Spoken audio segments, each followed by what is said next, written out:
Hello, everybody. How's everyone doing? Everybody just stand up for a second, stretch out, stretch your legs a little bit. Come on, come with me. There we go. Stand up, stand up. Come on, come on, come on. This is good for your blood, your body. Wait, let's see. Okay. Is everybody feeling good? Stretch out, take it easy. I promise you the most exciting panel discussion ever in the history. That's a pretty high expectations, right? Okay, first off, everyone sit down, here we go.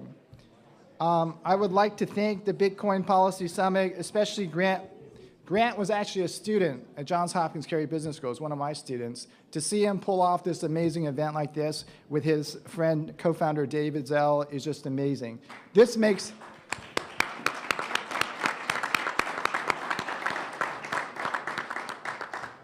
this professor very proud, very proud.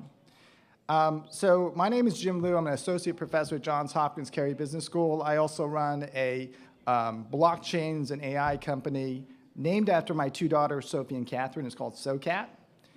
And you know, it's really funny, in 2017-18, I proposed this class, cryptos and blockchains, and I got yelled at by, you know, the upper level folks in the business school. But, you know, I kind of stayed at it. They let me teach the course. We dropped the name cryptos. We just called it blockchains. And students loved it. And, you know, on our panel discussion today, you have two professors, three angel investors, the chairman. Where's the chairman? Wait a second. Time out. Where's Elijah? Where is he? Where's the chairman? Come on, text the chairman. Okay. Okay, fine. We have arguably the largest Bitcoin miner representing it here. Also, how many lawyers are here? 3, 4. Is the chairman a lawyer? I'm not. Oh, you're not a lawyer. Okay. So we have 3 lawyers. I'm not a lawyer either. 1 lobbyist. How many lobbyists are out in the crowd? I'm just curious. Raise your hand. Oh, excellent. Excellent. So as soon as the chairman makes it to the stage, we will start, but I think it's nice for everyone to introduce themselves. So I don't want to sit. I like standing. As a teacher, I'm always standing. When I sit, I feel like I'm going to fall asleep or something, but I'm going to put the chairman right here. So Donna, I know you're a faculty, no, you're an adjunct professor at Columbia and Wharton. Columbia. But my heart belongs to Fordham Law. What? I went to Columbia in Manhattan, did my doctorate in finance. So the Columbia Business School is, you know, has I really had a great time in Manhattan there. I know that you started also. Why don't you tell us a little bit about your background? Okay, well, first of all, you can see that given that this is a regulation panel, it's already disorganized. We got one person standing there, one person missing. That's the way regulation works, not all in this country. It's completely disorganized. So we just wanted to get you in the spirit of it along the way. So I come to this area having seen the convergence of technology and business for a long, long time, all the way back to when there were trading floors and people were screaming and yelling. Now you watch Eddie Murphy in trading places. And so we are now at the same kind of a juncture in which there is a dynamic change going on in financial services and financial markets. And what happens? People get scared. And so they want to push back, and what we need to do is keep going forward, and we need to get the people that do legislation and regulation in this country to understand that this is a different set of assets, that Bitcoin is different, that digital assets are different, and that we need to put together a regulatory framework that works, not one that tries to squeeze everything into old boxes that just are tattered and no longer fit this new dimension. Excellent. And to Donna's left is Zack. Do you want to introduce yourself? Yeah, my name is Zack Shapiro. I'm a legal fellow at the Bitcoin Policy Institute. I'm also the managing partner of a law firm, Reigns LLP, which represents companies in the Bitcoin and digital asset space. So a lot of my time is spent trying to squeeze new technology into old boxes, as Donna just said. And yeah, I'm hoping to bring a sort of industry-focused viewpoint to this panel and talk about what companies in the Bitcoin space need from our regulators in order to be able to build the technology around this incredible open source technology that Jack Mahler's just spoke so well about. Absolutely. And then to Zach's left is Brian. Yes, hi everybody. I'm Brian Morgenstern. I'm the head of public policy for Riot Platforms, which is America's largest Bitcoin mining operation. We're publicly listed on the NASDAQ. We've got a great team of people. We're building a very large presence in Texas. Senator Cruz has visited our facility, and we appreciate, of course, his interest in these issues. I started my career working for my congressman on Capitol Hill. I then went to law school at Columbia in New York. Awesome. Practiced there for 7 years. I came back down to DC. I worked in the Trump administration at the Treasury Department and at the White House. And now I'm trying to help Riot to navigate this public policy landscape and to help educate our lawmakers and our regulators about what our business does, about what we add to the community in Texas in terms of jobs, diversifying the energy grid, and helping to build and secure this global public good, as Jack just described. And it's a really fun process, a little bit treacherous, but if it weren't, then maybe I wouldn't have so much value. So in the coming years, I just see so much upsides. I am so optimistic about the future, but to get there, we have to have conversations like this one. So I'm really proud and happy to be here. Absolutely. So Riot, ticker RIOT. I watch your stock all the time. It's a barometer of how the crypto blockchain industry is doing. So what we're going to do today is we're going to talk a little bit about three things: the risks of Bitcoin, the opportunities of Bitcoin, and then we're going to have some predictions forward-looking about Bitcoin. And so that's how we're going to sort of lay it out. I want to start really talking about the risks. And, Donna, help us understand what are some of the misconceptions of Bitcoins, first of all. Well, I'm going to change the question a little bit. As anyone who knows me, I would do anyway. Since there's been a lot of talk about Bitcoin, what is the myth, what is the mythology, and what is the fact? So you might say, why are we confused about the regulation of Bitcoin, right? Right, Zack? It falls clearly within the commodities. It's been deemed a commodity. Also, Gensler says it's a commodity, and it's at the CFTC. So end of story. Why do we need a regulation panel? Clear, right? No. And the reason it's not clear is so many things that Bitcoin touches are regulated. Bitcoin touches, for example, exchanges. How should those exchanges be regulated? Zack could talk about startups. Bitcoin touches startups. Startups, how do they get banking? A lot of Zack's clients have exactly that kind of thing. So what we need to know is, what is the clear regulation? Mining as well. What's the clear regulation so that a public company that deals with Bitcoin can know every day that they wake up and it's not something that they struggle with anew, but it's a settled issue. So I'll pass it to my colleagues so that they can, since I've mentioned them by name, they can continue on for themselves. Sure. So a couple of the specific regulatory challenges, I would say, I think that Donna touched on. I mean, one that we're seeing today is, of course, the financial services framework, the financial markets framework. But there's also some other ones that we as a miner touch on. One, Amanda mentioned the Operation Choke Point 2.0 and the banking regulators trying to sort of separate the entire digital asset space from the traditional banking system.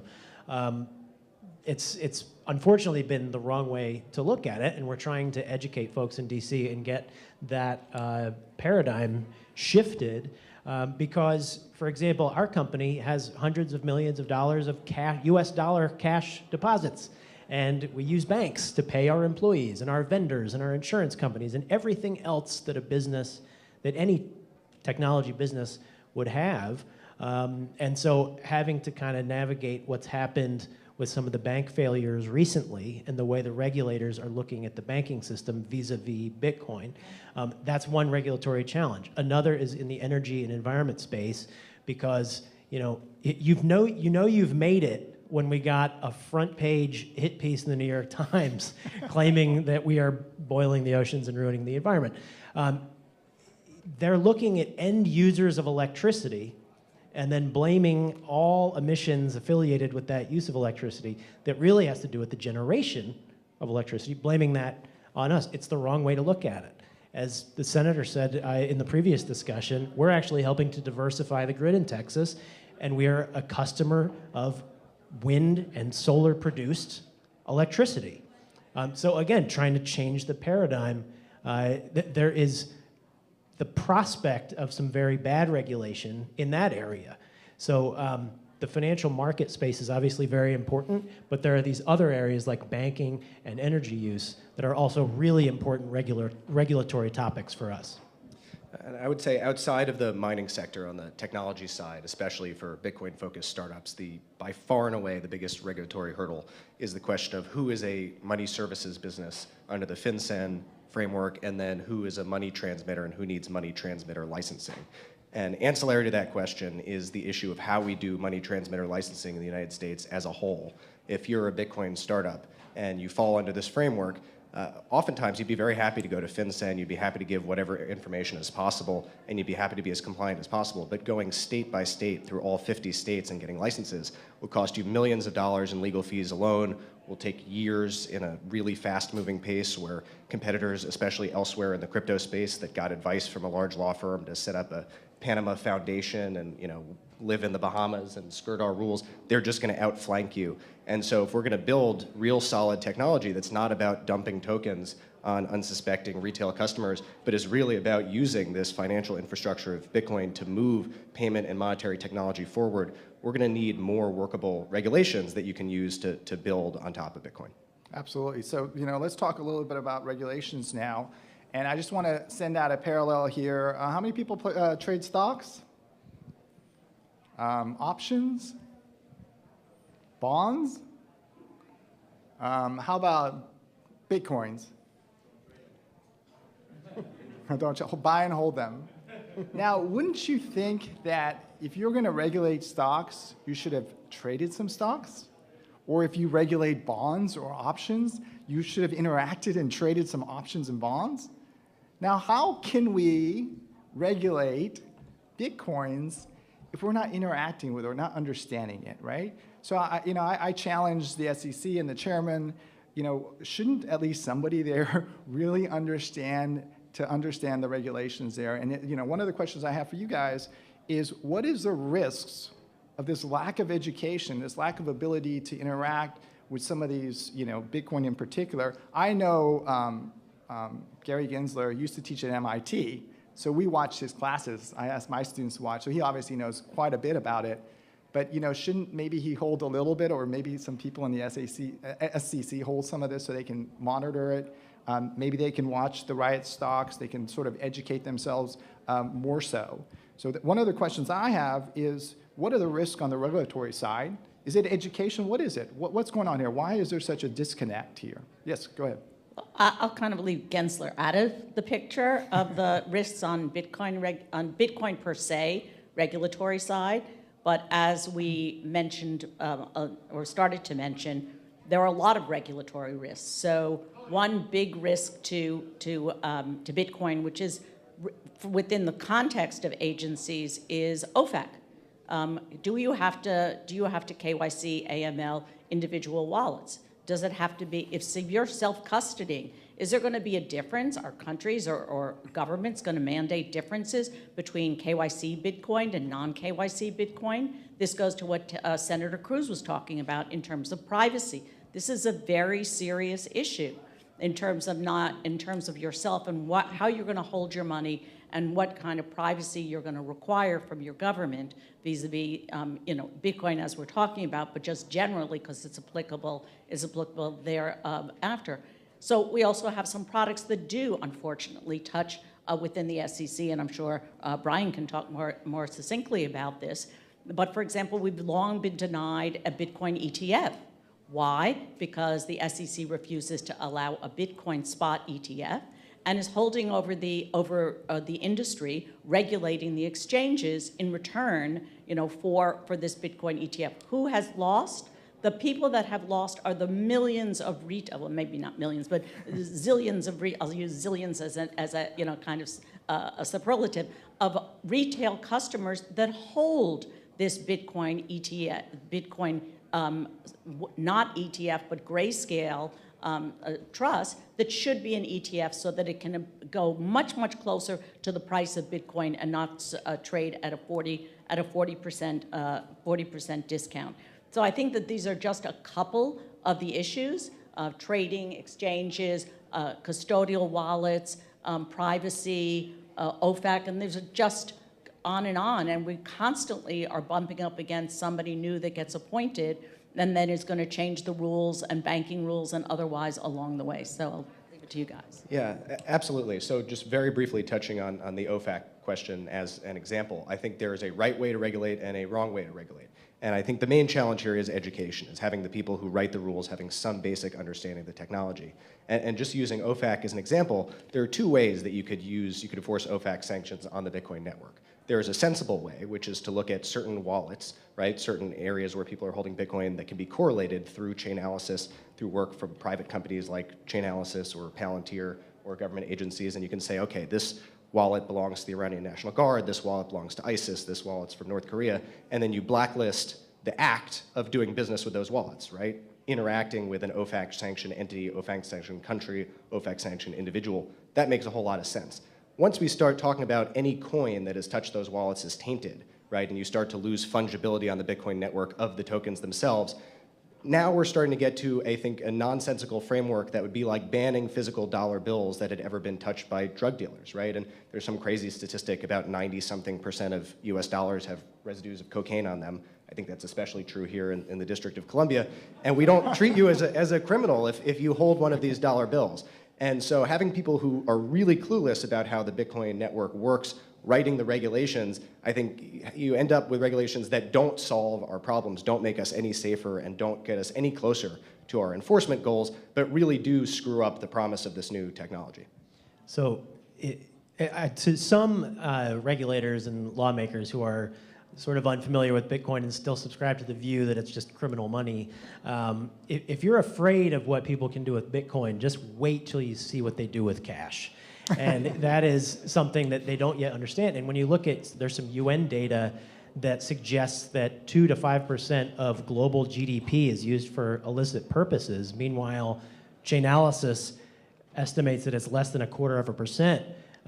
For Bitcoin, it's actually orders of magnitude safer. But I want to touch on one thing that the professor raised, which is about the education of policymakers. And there are ethics rules. I had to play by them when I was in the administration. I had to disclose my assets so that, and then potentially the ethics lawyers would make you recuse from certain matters so that you're not actually regulating something in a way that's going to give you a personal financial benefit.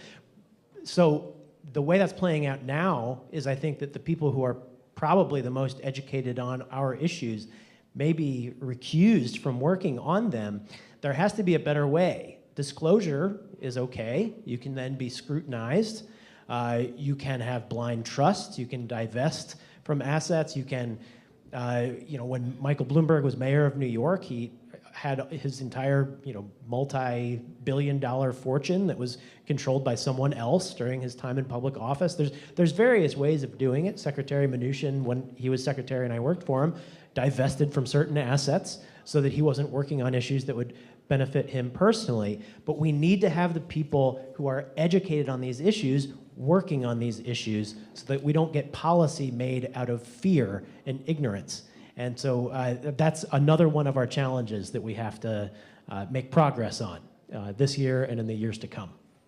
Well, I think you make several very good points, and part of the education is probably my fault as a professor who's supposed to be teaching cryptos and blockchains. So I offer up, if anybody wants to learn about it, I'm more than happy, and maybe Donna and I can do a seminar on it. I think it's important, right? And you don't really understand how this stuff works unless you interact with it. In class, we actually, do everything on the test net. We walk through how the wallet works. We look at the ledger. Can we find the transaction? Can you find the Genesis block? Can you find Satoshi's secret message? And it is a little technical, I agree. You need a little bit of time to sort of understand it. But then once you sort of walk through it, I've seen, most people with an MBA level education, they can totally understand it. Okay, so that's on us. Now I want to shift gears a little bit. And But I Go can ahead, say, please. but I can say, and for many of the people that have been in and around DC for a while, in the last number of years, there are many more people on the staff, in the House, in the Senate that are aware of the broad issues of blockchain, Bitcoin, and digital assets. So I will give a lot of credit to people in the industry that have gone and sought after them and taught them, as well as the people in DC for listening and for being willing to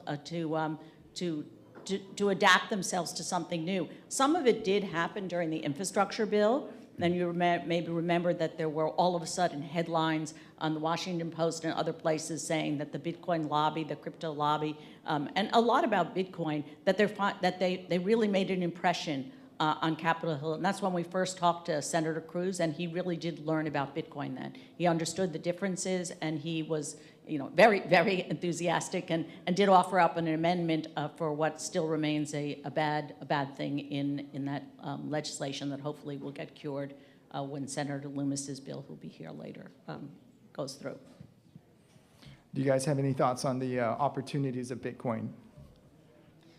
Yeah, I mean, so this is not so much about an opportunity of Bitcoin. I would say, just as a brief aside, I think that the people who are building in and around Bitcoin are incredible.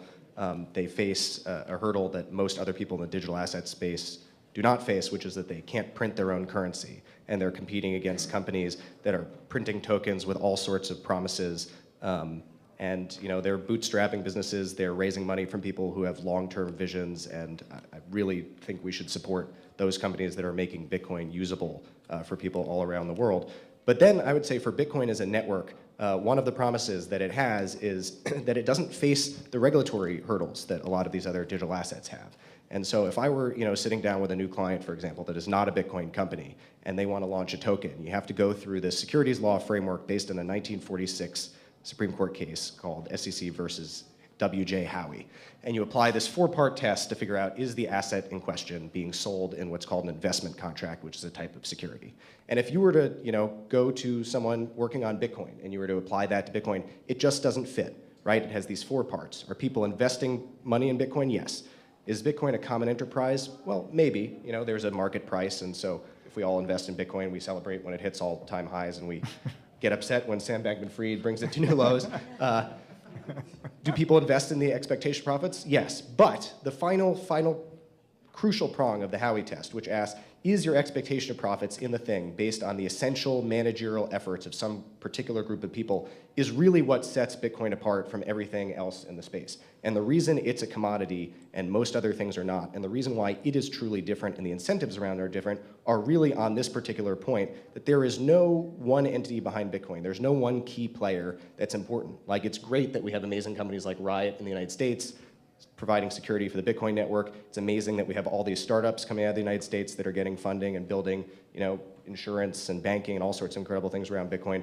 But Bitcoin can survive without any one of these players, and it really is a collective effort that requires all of us to be useful, and it is not the product of any one person or one company. And our regulations, to the extent that we have regulations that are Bitcoin focused, really should reflect that. They should reflect what this network can do, and that this is not a tech company, this is not a tech product. This is really more of a foundational technology paradigm like the internet itself. And I think that if we get clarity out of Washington, better education in the years to come that results in more clear regulations for the financial markets piece, treating Bitcoin as a commodity, being able to trade it, have a spot-priced ETF, so that more consumers, more institutions can adopt it, learn about it, get comfortable with it. It's going to be a tremendous unlocking of value for this entire network. And again, it's a collective action issue, but as time goes on, I get more and more optimistic. Don't forget, we really need to underscore the banking aspect, because access to banking, at this current time is really fundamental. You need to be able to go in and out of fiat at the moment. Who knows what will happen in 40 years. And if exchanges, if companies, even individuals are denied the ability to go in from their bank account into Bitcoin and back, that's a real problem. It's also a national security advantage for the United States to facilitate that, to allow people to use the on-ramps and off-ramps. You don't have to take my word for it. Take the Department of Justice's word for it. They've done reports on this. They've gotten very good at using the blockchain to track illicit funds, especially. So if you believe in capturing the value here in the United States and doing that safely, then you need to allow access to our on-ramps and off-ramps. It is good for everyone. Yeah, I think one of the big sort of misnomers about Bitcoin is it's antithetical to U.S. power, the U.S. dollar, or U.S. national security interests. And again, I think that's totally wrong. On that last piece we were just talking about on tracking illicit funds, there's a terrific piece by Mike Morrell, the former acting director of the CIA, talking about how actually they sort of wish everyone would use this technology to commit crimes, because between their chain analytics tools and the other intelligence they have, it's much easier to track than the actual most used vehicle for illicit finance, which is paper US dollars, right? And then on the US dollar sort of hegemony front and on dollarization around the world, I think stablecoins are also an incredibly important technology. I think the Bitcoin network, and especially the Lightning Network built on top of Bitcoin, is an incredible tool for moving dollars around the world. And we in the United States, especially living in countries with living in cities with good economic prospects, we can have a 401k to have risk-on assets like the S&P 500. We can have dollars in bank accounts that are relatively safe. That's not a privilege people have all over the world. And with Bitcoin and with dollar-denominated stablecoins that can ride on the Bitcoin network without the need for a bank account, we can give that sort of same opportunity and economic freedom to people in countries that would otherwise never have such an opportunity. So the stakes are pretty high here. Okay, absolutely. America is is the best country in the world. I was born here. My parents immigrated. They lived the American dream, had their kids here, and then we went off and got over too much education, probably. But one of the questions I have here is, didn't we create the internet? And we probably were the ones early to sort of push emails around on this thing called the internet. And you could argue Bitcoin's a way to move digital value on the internet, right? Just like email is. It's a infrastructure sort of play. One of the questions I have is, why aren't we leading the world in all of this stuff? We have the best financial markets in the world. We should have the best innovators here. We should be attracting the smartest entrepreneurs here. Give them a chance to innovate with this new technology, this blockchains, with Bitcoins. I don't understand. What am I missing here? Maybe you guys can help me understand DC and the policy and frame this for me, for a business school professor. Well, I think it's back to what I said. I mean, they're worried. Most of the people in Washington are perpetuating and continuing what has been a long line of regulatory viewpoints and regulatory issues. And so here's something that is decentralized in a city in which everything is centralized. You have centralization of power in every agency, and each one of them delegates or doesn't delegate to another agency, and you have chairman all the way down in each different thing. So it's antithetical to that to some regard.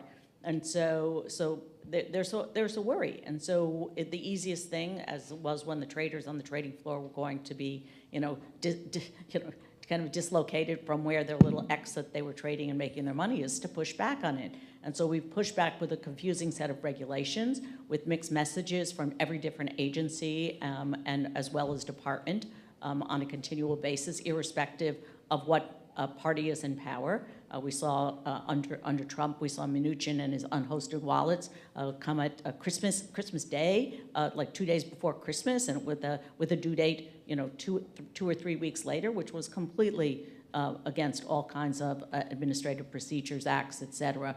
Okay, we stopped that. But so I think that we also push chips offshore. So, I mean, we have some history of pushing something offshore, and then a business grows in Taiwan on chips, and now we're like, oh, wow, we need chips back here. So we're going to create all kinds of incentives many, many years later to do it. So I think that we just need to focus. We need to keep educating, back to your point, educating the people, the staffs, new and upcoming young people. Students are already, they're on this program, so we don't have to do much about them except for know how to be able to give them bite-sized, sound bites to be able to talk to the older people. Yeah, I think definitely education is part of the solution. I think taking this technology seriously and writing serious legislation and regulation around this technology is part of the solution. But so far, I think we've had this really bad feedback loop where absolutely a lot of this is motivated by fear, right? And we have a lack of clear regulation and a lack of clear application of regulation because of fear, because if we say the rule is X, then people will innovate right around that and our rule won't mean anything. And so then that creates an incredible opportunity for bad actors to flood into the space, right? The Bitcoin network itself is this sort of neutral technology, but we've, over the last 2 years, seen many, many examples of scammers, grifters, really unbelievable criminals who've moved in to create infrastructure around Bitcoin and have collapsed in spectacular fashion and taken people's fortunes with it. And so then that is the impetus for even more draconian technology or even more reluctance to create a serious legitimizing framework. And so I think we need to just face the issue head on. So I think that the competition for authority within the United States has taken precedence over the competition on behalf of the United States versus where the value is going to be captured vis-a-vis other countries. And if you look at, particularly for our industry for Bitcoin mining, what are the other countries that have leading hash rates? China, Kazakhstan has a lot. Russia is trying to capture more. And what are they going to do with the value if we cede our ability to compete and to win that value?